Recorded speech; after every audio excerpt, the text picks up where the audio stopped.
est-ce que ce serait bien de construire un avantage sur le terrain, enfin par rapport à ce qu'on a déjà sur le terrain? Parce que c'est vrai qu'on a, non, on a peu de drop 1, mais on en a qu'un seul en fait, réel drop 1, mais... Le truc c'est que lui il est très bon parce que si vous jouez un serviteur à avant il gagnera plus 1 d'attaque et plus les tours passent plus il gagnera, plus il fera gagner d'attaque, donc techniquement c'est comme si lui-même il gagnait 1 d'attaque par tour, ça veut dire au tour 2 à la fin du tour il sera ce sera une 2-3 donc la valeur d'une 2 mana. Tour 4 enfin vous comprenez l'idée, il donnera 1 point d'attaque donc c'est comme si lui-même par son effet enfin il gagnait 1 d'attaque lui-même. Donc ça peut très vite grossir, donc il s'en débarrassera forcément. Et en plus pour 3 d'attaque c'est pas, enfin 3 points de vie c'est pas ridicule. Bon, c'est vrai que pour 2 de mana, il y a beaucoup de moyens de s'en débarrasser, mais bon. Je pense que ce sera plutôt l'esprit ancestral. Alors. L'acolyte de la souffrance, il est très bien, ça permet de piocher. Ça permet de ralentir un petit peu, mais à part ça, je veux dire, moyen. Et l'éclair, bah tout simplement 3 de dégâts pour 1 de mana avec surcharge 1, ça veut dire vous le jouez et au tour prochain vous avez 1 mana, mais vous avez un avantage puisqu'il s'agit de la puissance du truc. Je pense que ce sera quand même un acolyte. Les épées dansantes, absolument, c'est... Enfin, en construit cette carte peut être bien parce que vous profitez du fait que c'est un râle d'agonie, comme par exemple dans mon deck démoniste, j'ai fait en sorte de faire un deck autour du râle d'agonie, donc... Le fait que l'épée dansante en elle-même ait un râle d'agonie, ça donne un bonus à mon fossoyeur, mais à part ça, c'est pas super en arène parce que vous donnez un avantage de carte à votre adversaire. Certes, vous gagnez du tempo parce que c'est quand même un gros serviteur pour son coût en mana, mais à part ça, vous gagnez pas plus que ça. Les sorts, les dégâts des sorts, c'est vraiment très très bof en arène. D'autant plus que le chaman il peut s'en fournir lui-même grâce à ses totems. Je pense que ce sera une archère.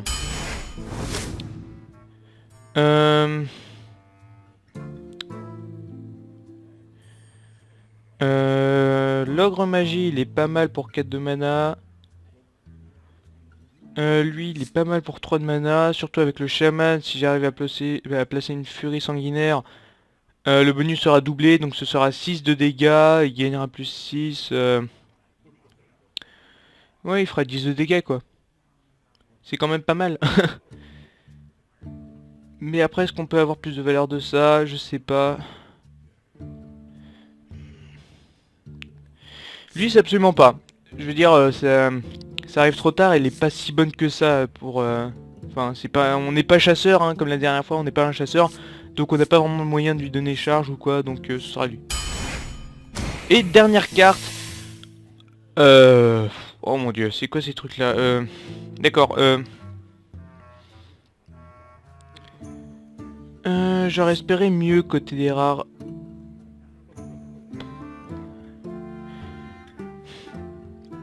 C'est quoi? Juste pour Ragnaros, je pense que je vais peut-être prendre le robot d'alarme. C'est peut-être une énorme erreur. Mais juste pour ça, je suis tenté. Vous allez me dire, non, fais pas cette erreur. Je sais pas. Honnêtement, je sais pas. L'une des premières arènes que j'ai fait, j'ai réussi à avoir Aile de la mort et à le ramener tour 3 grâce à ce petit robot d'alarme. Donc, ouais. problème c'est qu'il faut... Le robot d'alarme en construit il fait gagner beaucoup de tempo parce que vous avez le moyen de le protéger avec des provocations et tout. Mais là dans ce cas là je... En plus 90% de notre deck c'est des serviteurs donc... Lui et lui peuvent être bons. Lui il est plutôt moyen parce que... Mais dire tu le poses à 3 de mana, après tu dois trouver beaucoup de sorts à jouer très rapidement pour pouvoir tout simplement le faire grossir rapidement. Dans le paladin c'est pas mal parce que vous pouvez lui donner des gros buffs qui pourront tout simplement le buffer encore plus et le rendre quasi invulnérable après un tour laissé.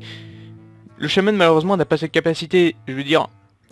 C'est vrai qu'il a la surcharge et donc du coup il peut jouer beaucoup de sorts très tôt, mais après au tour qui suit la surcharge, bah vous avez tous vos cristaux de mana qui sont complètement bloqués, vous pouvez rien faire quoi. Donc... C'est dur.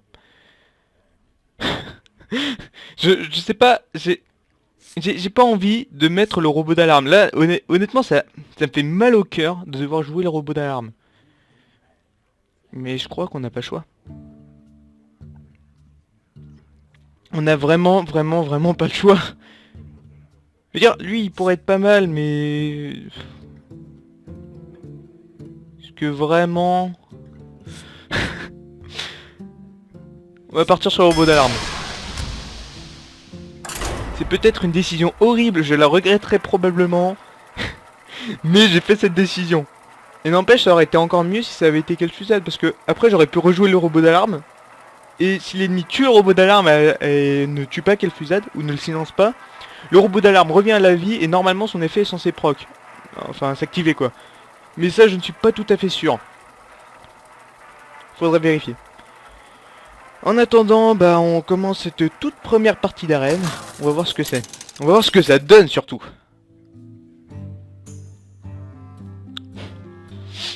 Ça sent très mal. Ah, c'est un paladin. Oh mon dieu, cette main de départ, elle est épique. Lui, elle est pas mal. On va virer ça et puis ça, quoi, je veux dire. On a déjà un silence, ça nous suffira amplement. Un c'est... Mais sérieusement... Remarque, si on a le robot d'alarme, on est content parce qu'on pourra au moins placer... Ah, ça, ce serait pas mal pour le tour qui suit, mais pas maintenant. Non, vraiment pas maintenant. On va faire son petit 1-1, j'en ai rien à faire. Coucou bonhomme, swag attitude.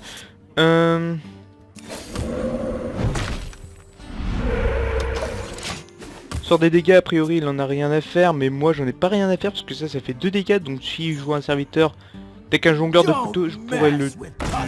Non, j'ai rien dit. J'ai rien dit du tout.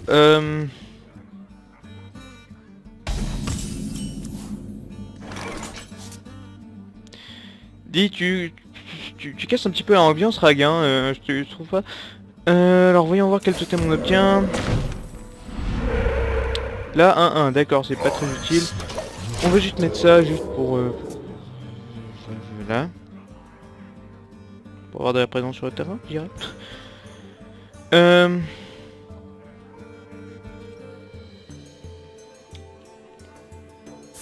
Ce terrain commence à être un tout petit peu problématique. Rien qu'un tout petit peu, hein. Pas énormément. Un tout petit peu.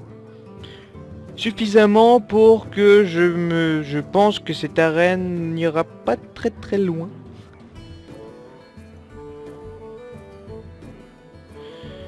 Alors là, on doit réussir à faire des trades intelligents par rapport à là. Là, il faut pas perdre un seul point de dégâts. Moi j'avais la tempête de foudre, je crois. Ça fait de 2 à 3 dégâts à tout le terrain et qu'est-ce qui... Oh non. Alors ça je pense que je vais pas aimer du tout.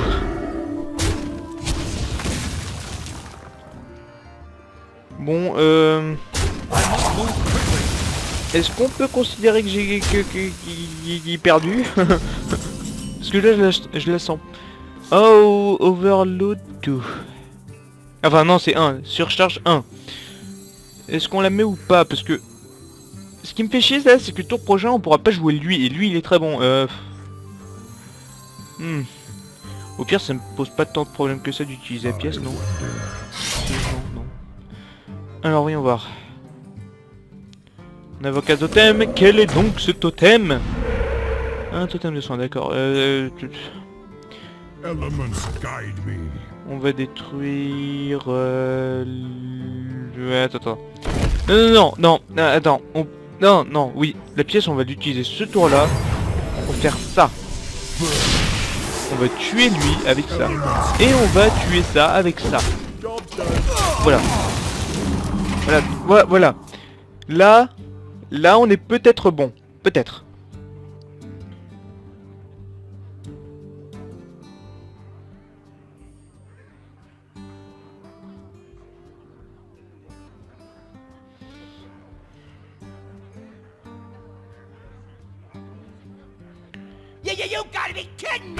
Alors toi tu veux pas tenir un tour, hein? Tu vas te faire excipier. Et je vais t'attaquer. Posez. Cette surcharge me brise les burnes. N'empêche, je me demande. Est-ce que ce serait pas mieux de détruire un serviteur et de totémifier celui-là? Parce que au final, il aura pas d'attaque. Donc, c'est pas une grosse menace en soi. Bum. Ouais, t'as une grenouille. C'est mignon les grenouilles, hein, tu trouves pas? Je pense que je jouerai la harpie au tour prochain. Elle peut prendre plusieurs serviteurs et en plus ça combo assez bien avec le furie sanguinaire. Je commence à courir à être à court de cartes. Je vous cache pas que ça sent pas bon. I have no time for games. Mais fuck. mais fuck. mais non mon dieu, si j'avais...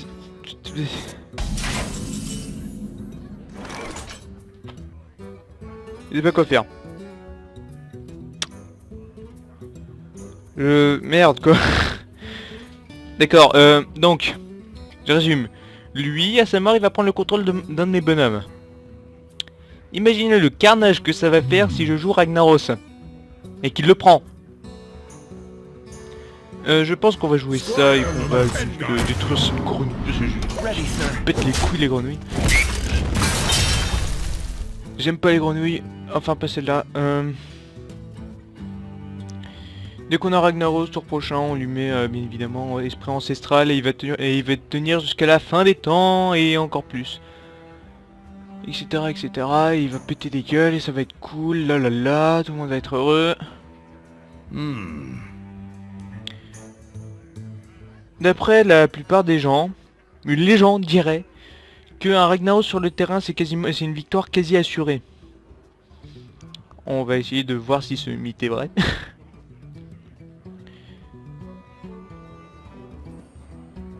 Let me think. Qu'est-ce qu'il va faire? Oh ça c'est pas mal. C'est pas mal du tout bonhomme. Mais qu'est-ce que tu veux faire? Tu vas détruire avec ta 1-1, voilà. Ceci. I must move quickly. For the crusade!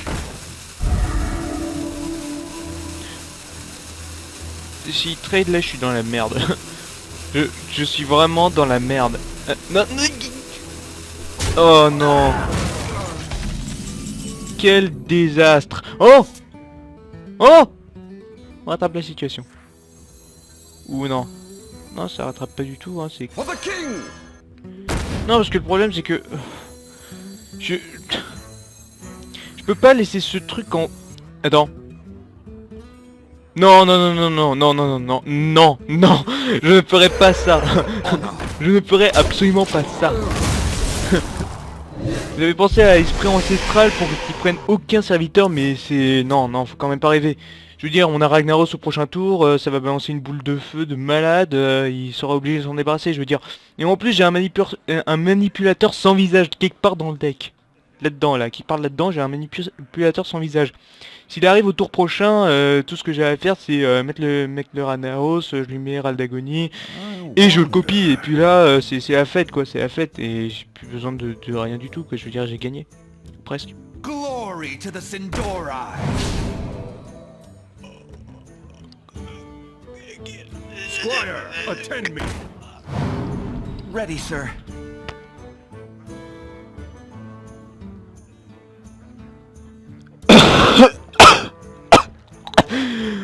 D'accord, donc j'ai perdu. Putain, connard de Ragnaros. Tu m'as fait perdre cette arène. Il était pas là pour me sauver.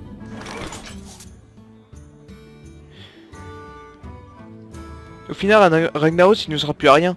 Enfin, je veux dire, si je le mets, il va se faire tuer de toute façon. Donc, ce qu'on va faire, c'est qu'on va mettre ça, et on va attendre le tour 10 avant de pouvoir jouer notre Ragnaros.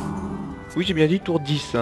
Pourquoi? Parce qu'on va tout simplement combo les deux pour être sûr que même s'il arrive à le tuer... Et... Attends.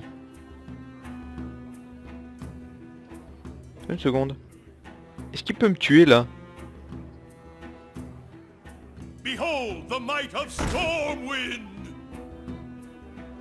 Ah ouais. Ah ouais, d'accord. Oui, bien sûr. Bien sûr, monsieur. Bonjour. Bon, bah, bien joué. Well played. Alors.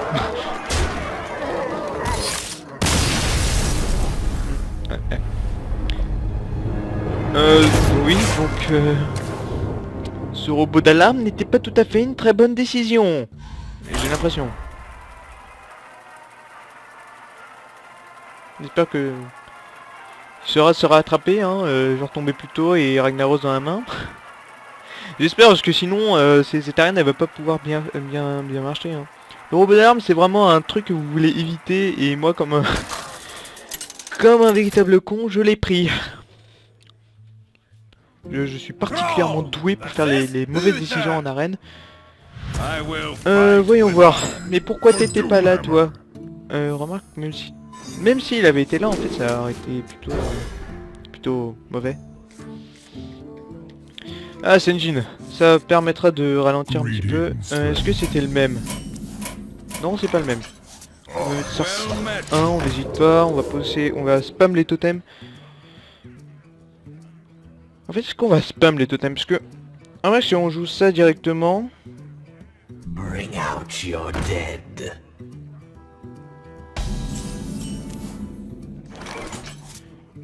On a vraiment envie de jouer le Senjin le tour où on peut le jouer. Donc, du coup, ce qu'on va faire, c'est qu'on va faire ça. Le prochain tour, à la place d'avoir 3, j'aurai 2, je pourrais quand même faire un totem. Et éventuellement tuer un truc qui jouera, peut-être. Ça dépend de ce qu'il va jouer. Pour 3 de mana, qu'est-ce qu'il va jouer?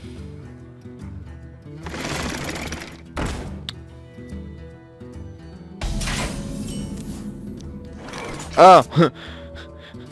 Tout le problème est résolu. Est-ce que j'ai envie d'envoyer mon serviteur ou moi-même? Je m'envoie moi-même parce que je me jette dedans. Je n'ai rien à faire. En plus, étant donné qu'il peut pas faire une consécration pour le tour 4, remarque pourquoi faire une consécration, je veux dire... Tu ferais une consécration juste pour... c'est une blague. C'est une blague pas vrai. Ouh alors voyons voir, lui on le met. On va le faire piocher une carte. Personnellement je considère que le mage de Santanos est une des plus mauvaises cartes du jeu. Après c'est vrai, je suis clairement pas un expert, beaucoup de gens me diront ouais mais t'es complètement con et tout, blablabla. Mais je considère pas que elle a... Je veux dire... Au final c'est juste un amasseur du butin mais en moins bon quoi, c'est... Vous voyez un peu comment je le vois. C'est pas une très bonne carte à mon avis.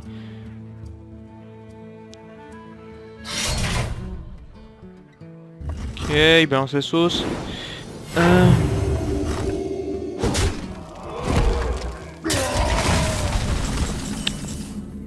On a envie de garder la harpie, on va jouer. Et on va...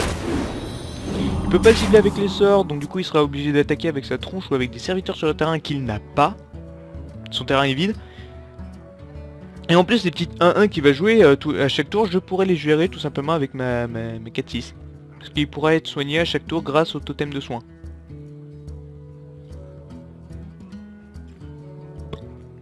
Let me Ça m'étonnerait... Si il attaque dedans, ça veut dire qu'il a une consécration. D'accord.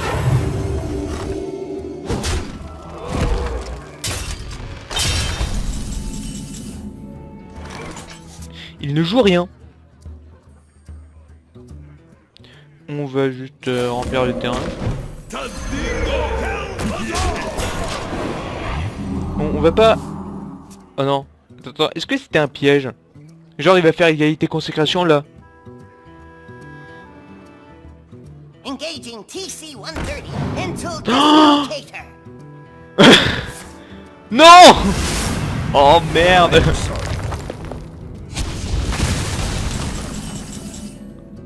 Non. Non mais non, mais non, mais non. Et du coup on va faire ça, puis ça, on va détruire ça, voilà. Pour éviter qu'il fasse de bons trades.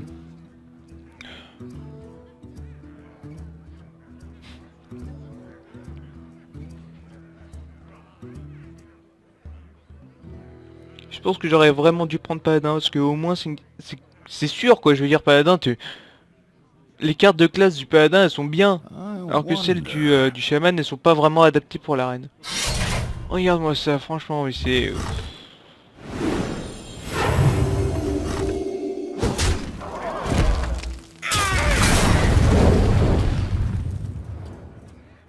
Not on my watch. Mais...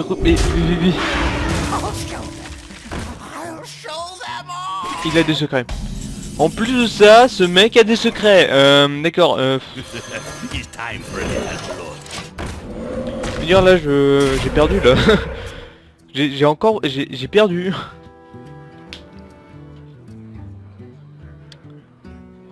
Et les gens disent qu'avec un Ragnaros on peut s'en sortir en arène, d'accord. Je sais pas pourquoi j'ai moyennement confiance maintenant.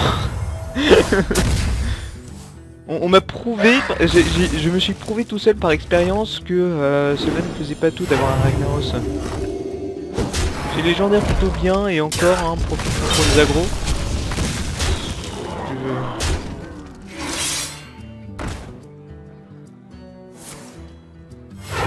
Reporting for duty. Il va me faire pêcher une carte. Peut-être. Mais faut que je le tue. Et là, ça risque d'être un petit peu plus chiant.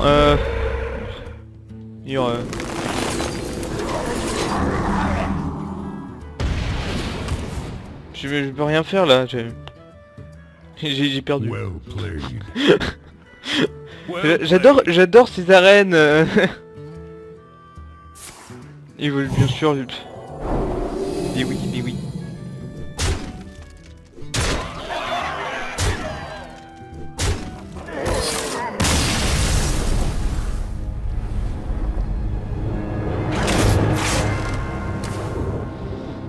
Ouais, que je vous dise quoi, hein. Toi, tu me déçois beaucoup. Vraiment beaucoup. Ragnaros c'est une bonne légendaire, mais c'est pas une légendaire que j'aimerais avoir dans un pack honnêtement. Parce que, je veux dire, Ragnaros c'est pas... C'est considéré par beaucoup de personnes comme étant l'une des meilleures cartes du jeu. Mais je veux dire, tour 8... Entre le tour 1 et le tour 8, t'as largement le temps de défoncer la gueule de ton adversaire. Et le Ragnaros il est censé être juste là pour appuyer un avantage. Mais si vous n'en avez pas dès le départ, c'est assez compliqué, alors que la plupart des légendaires essayent de construire un avantage dès le début. Bon, sauf Milouz Tempête de Mana, la légendaire, qui est de manière officielle la pire carte du jeu. Et pour de bonnes raisons, hein, parce que franchement, une carte qui réduit les coups des sorts adverses à 0. On visualise pas comme ça tout à fait ce que ça fait, mais juste essayez de vous imaginer ce que ça peut donner, par exemple sur, je sais pas moi, un mage qui a joué Antonidas. Alors pour savoir, Antonidas c'est la légendaire du mage, qui fait qu'à chaque fois que vous lancez un sort, vous avez une boule de feu. Vous pouvez faire des boules de feu de manière permanente. Et c'est quoi cet étron? Quel est donc cet étron que je vois sur le terrain? D'accord. Je vais mettre ça. Et j'aurais peut-être... Non, parce que ça sert à rien que je joue le Worgen. S'il trouve un moyen de le tuer, au final, mon Worgen, il aurait servi à que dalle. Il serait mort en un tour direct. J'ai pas Ragnaros dans ma main, quand même. C'est quelque chose à noter, je n'ai pas Ragnaros. D'accord. Oui, monsieur.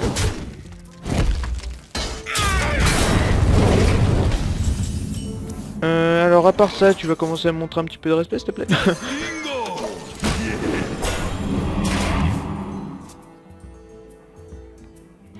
Je pense qu'il va envoyer sa 3-2 et sa tranche dessus et qu'il va détruire le totem. C'est ce qui me paraît très logique. Le Seigneur de la Mort, ce bonhomme là, est pour moi c'est un équivalent de Milos Tempête de Mana. Je veux dire, Milos Tempête de Mana vous donne des sorts gratuits, lui il vous donne un serviteur gratuit. Et en fonction de la qualité des serviteurs de votre deck, ça peut aller très loin. Ça peut aller jusqu'à Ragnaros gratuit. Et si j'ai Ragnaros gratuit, je pourrais peut-être... Ok, j'ai perdu. Ouais, super, bravo, waouh. J'adore comment se déroule cette arène. Je kiffe. Pouce vert, quoi.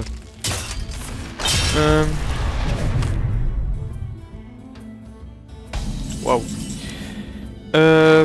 Ouais, le trollol le trollol qui voit loin, là, il va pas vraiment servir à grand chose. Cela dit,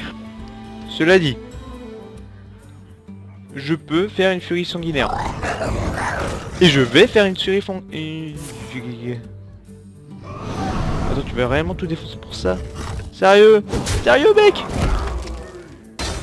Oh mais non, mais pitié, arrêtez le massacre. Oh bordel. Il frappe ce con. Oula. Alors lui, il peut faire quelque chose de très mauvais. S'il inflige 1 point de dégâts à lui, 2 points de dégâts dans ma gueule, ça va être mal parti. Donc déjà, juste par question de précaution, on va faire ça. Et on va mettre juste un totem comme ça pour le fun. A priori, il l'ignorera. Ce qui est une grossière erreur. Et après, si tu le fais pas, là... Oh, quoi, encore? Mais non, mais stop. Oh, mon...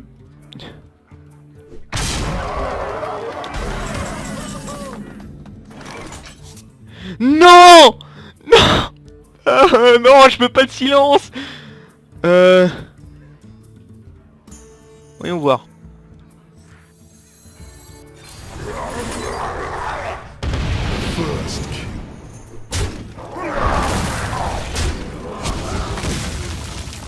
Vas-y, tue-le, s'il te plaît. Non. That was an error. Oh bordel. Well played. Mais j'aurais dû prendre le guerrier. Je suis sûr, j'aurais dû prendre le murloc. J'aurais été sûr de le tuer.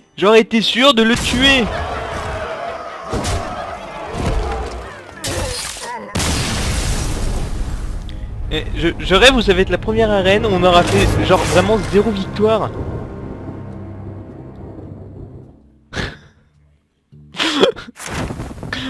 Non mais c'est... Mais non.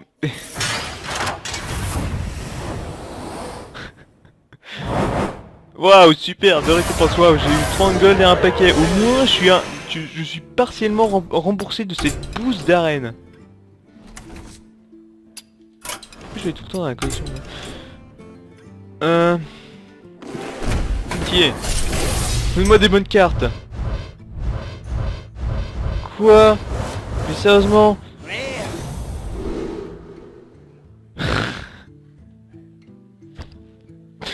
Je vais rager longtemps sur cette arène là, franchement c'est la pire arène que j'ai eue, avec les pires cartes que j'ai jamais eues, et les pires récompenses jamais espérées.